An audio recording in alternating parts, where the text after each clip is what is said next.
Welcome to Pathways Through the Prairie.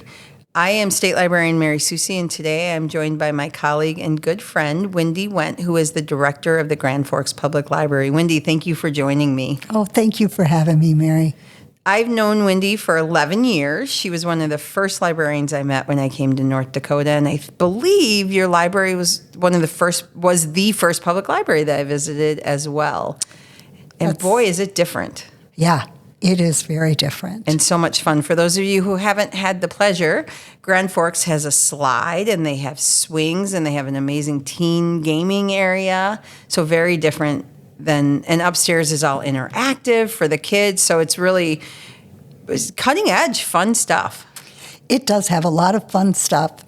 And we really went by our theme. Our theme was a playground for curious minds.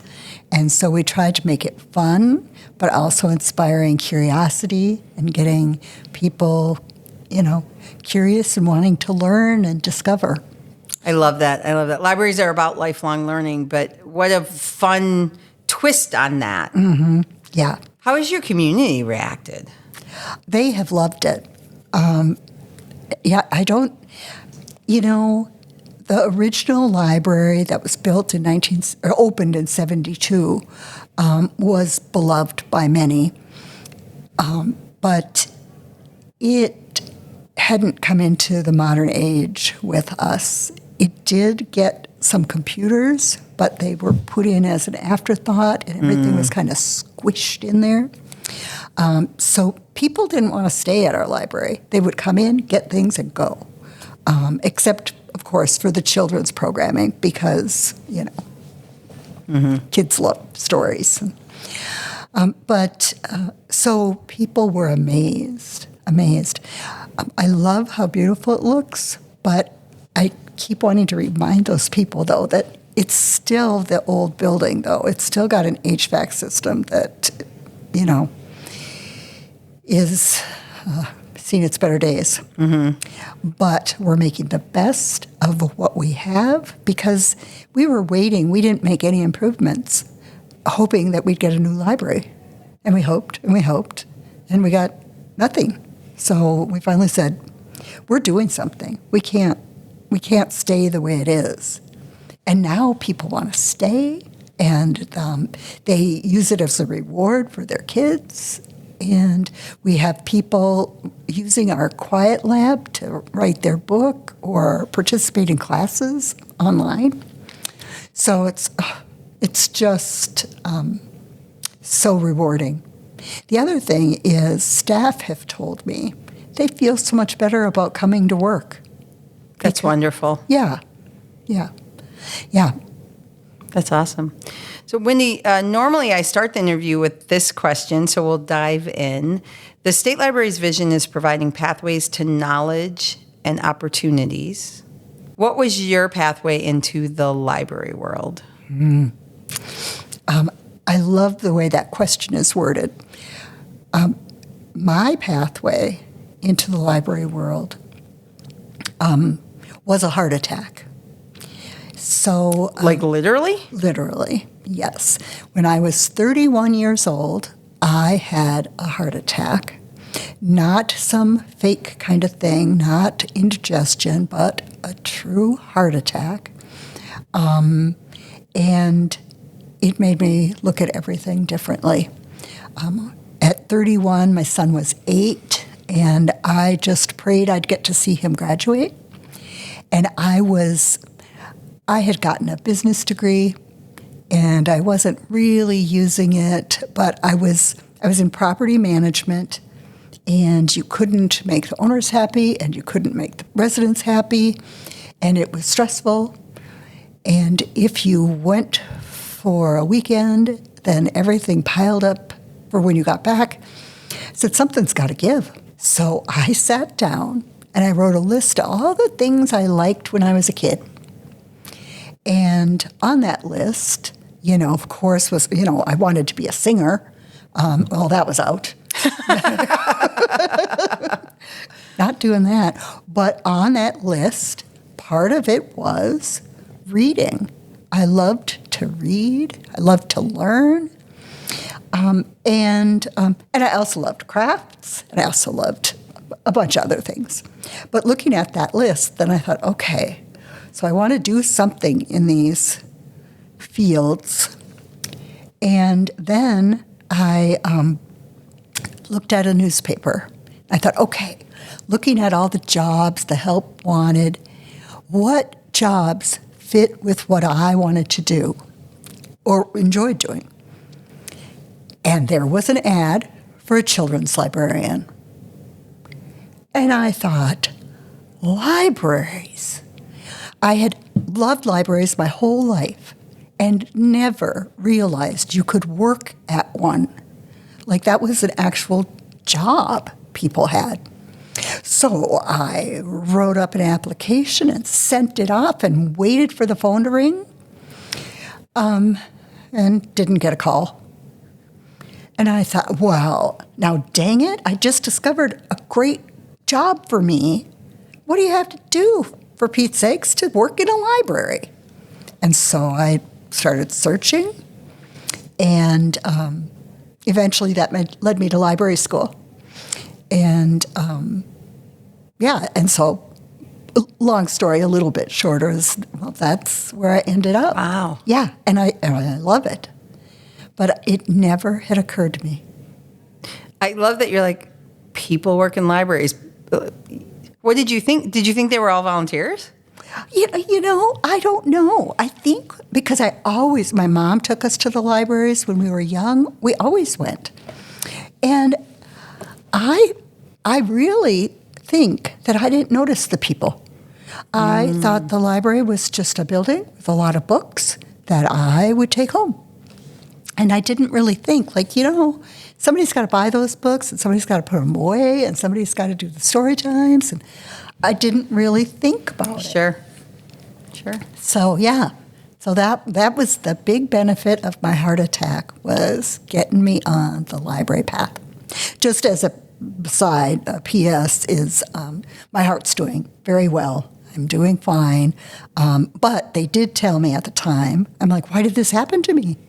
I said, well, you have the arteries of a 75-year-old woman. When I was 31. Yeah. Oh, thanks. Appreciate you. Yeah. Thanks, Doc. Right. Made me feel so good. And then they sent me to rehab with all the 80, 90-year-olds. And then they were so kind to me, which just made me cry harder. I'm like, that's it. I'm old at 31. From that, I learned women need to take their health seriously. And if you have a pain in your armpit, go to the hospital. Don't let them tell you it's indigestion, that it's acid reflux. They gave me more,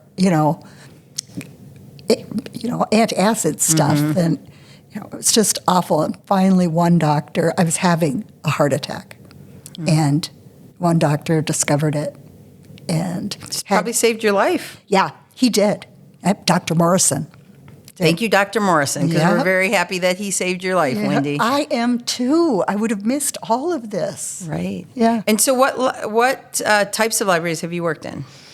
When I first went to library school, I wasn't sure what kind of library I wanted to be in, so I got a part-time job at a public library and a part-time job at an academic. I thought, keep my feet in both. And I liked both.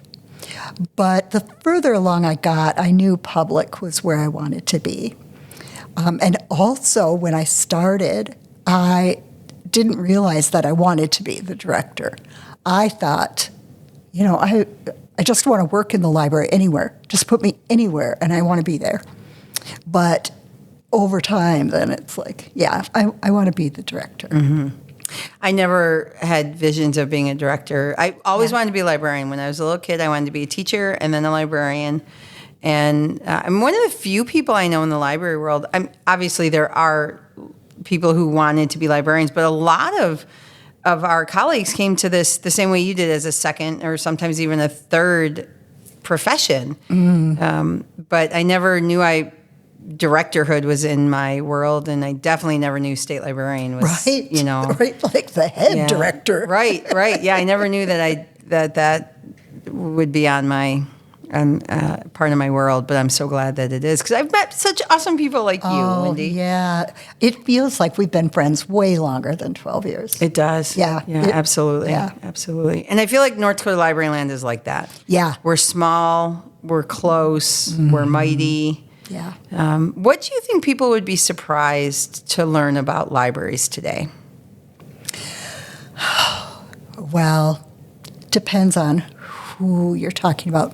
My dad was very surprised to hear that actually libraries are can be noisy, and that I don't get to read at my job.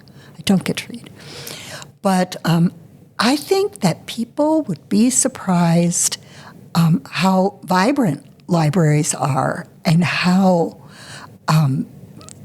focused libraries are on helping kids learn, and in turn, adults keep learning. Like they're a hotbed of learning and intellect. Yeah, I'm not sure people realize how focused on lifelong learning libraries are. Yeah, yep. And how central we are to so many people's lives.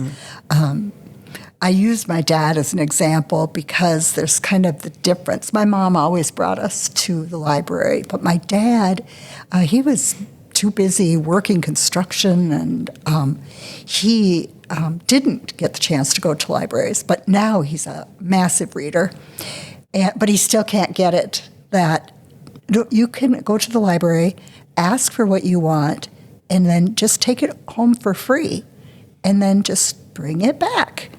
It blows his mind. Yeah, so I have to bring him books from our Friends of the Library sale and then just bring it back to the friends when he's done. That's funny. How are libraries different than they were when you started working in them? Oh my gosh. Well, first, technology. Huge. I mean, when I started working in libraries, we were still stamping the date on the paper slip that we'd stick in the book. And I think they're more well-rounded now. That libraries, you don't have to be the world's best reader to use libraries. You can just be a music aficionado and check out music. You can do so much more, and it doesn't have to be serious. It shouldn't be serious. It should be fun, So reading for fun is nothing to be ashamed of, and it's not all, writing a big thesis or it's just a wonderful part of life. The other thing is.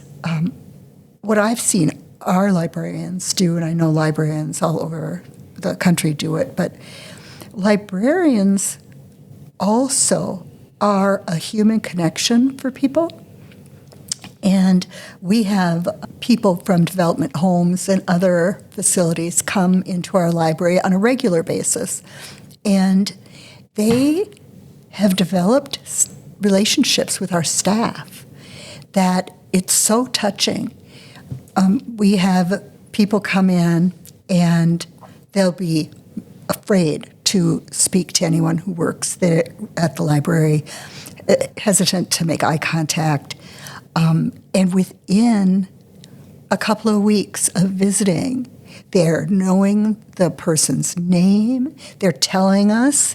One of my favorites was Kenny, and he would say, "Apple, apple," and he had his apple with, and then he'd turn to the clock, 10 o'clock. 10 o'clock. Oh. So he'd have to wait till 10 o'clock to eat his apple. And we all knew, oh, did you bring your apple? You got to wait a little while.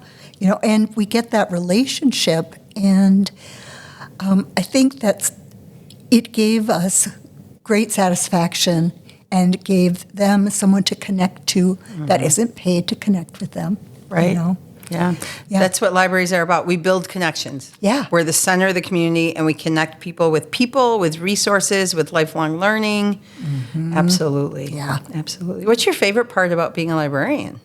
I think the favorite part is when you see a patron's eyes light up that you found something that they needed, that you understood what they meant and they've got it, and that they're excited or happy or relieved because you found that thing they needed. There's a spark that comes to their eyes that is just so satisfying. It kind of gives you a high and you keep wanting to do that some more. Sure. Yeah. What would you say is the most challenging thing about being a librarian for you?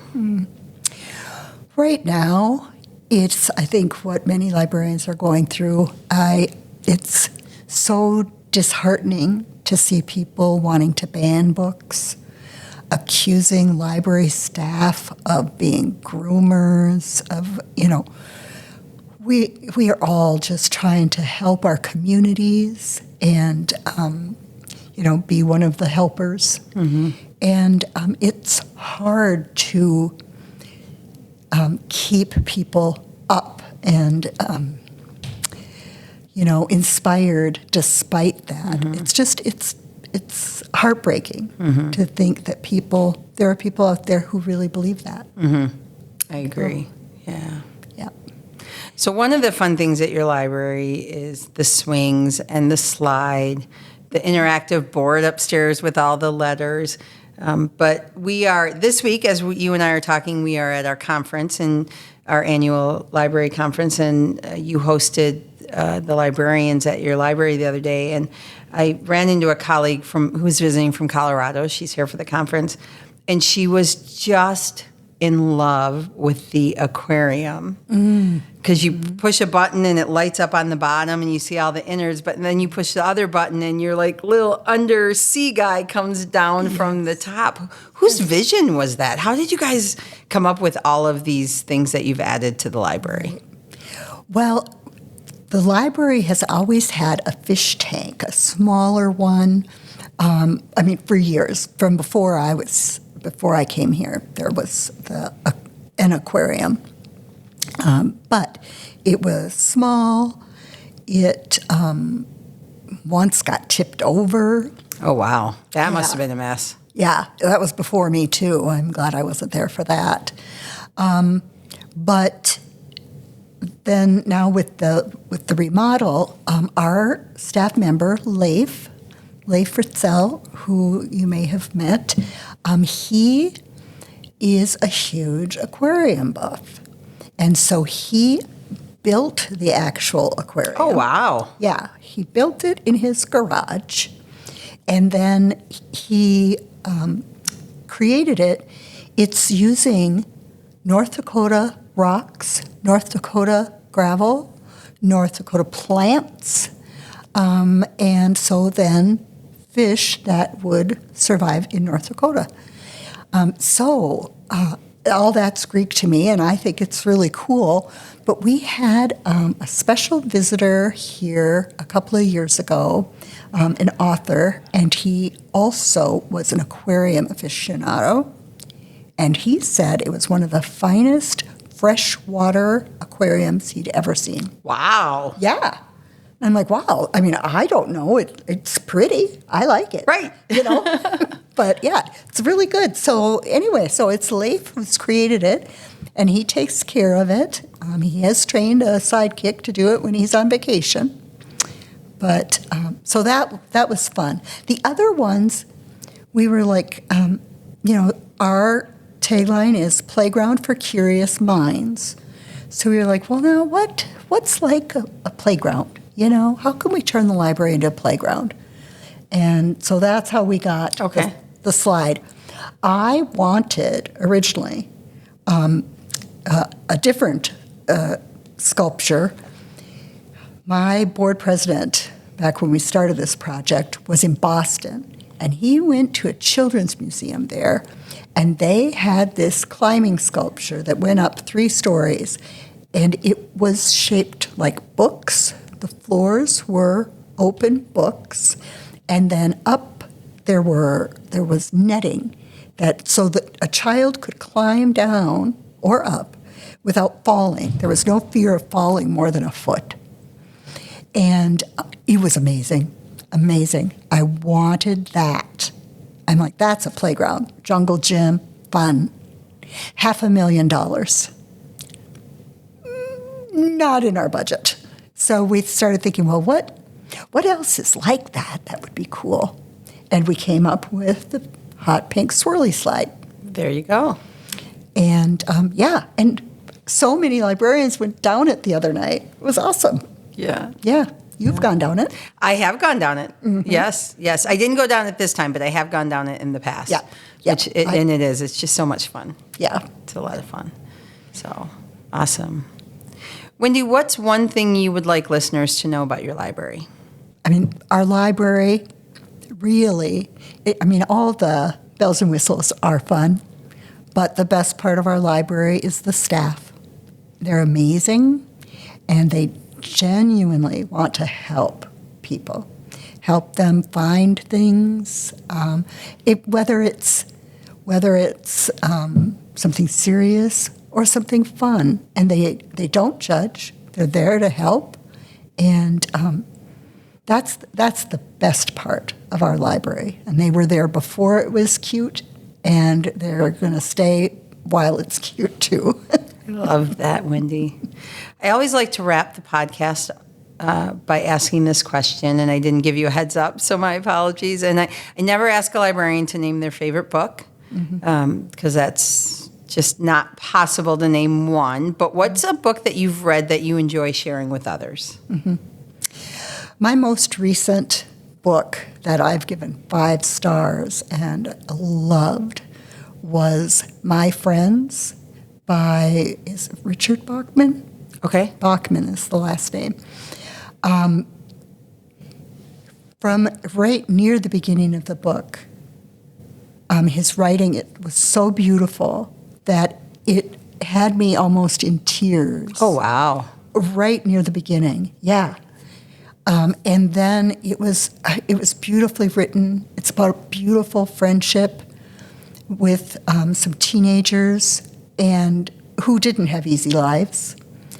And it just pushed all my buttons. So good, and I feel like people that I recommend it to enjoy it too. Oh, that's great. It's so good, and it's and you would enjoy it. Thank you. Too. Yes. Well, I'll have to remember to write that one down. Yeah. Wendy, thank you so much for being willing to join us, kind of spur of the moment with no prep work.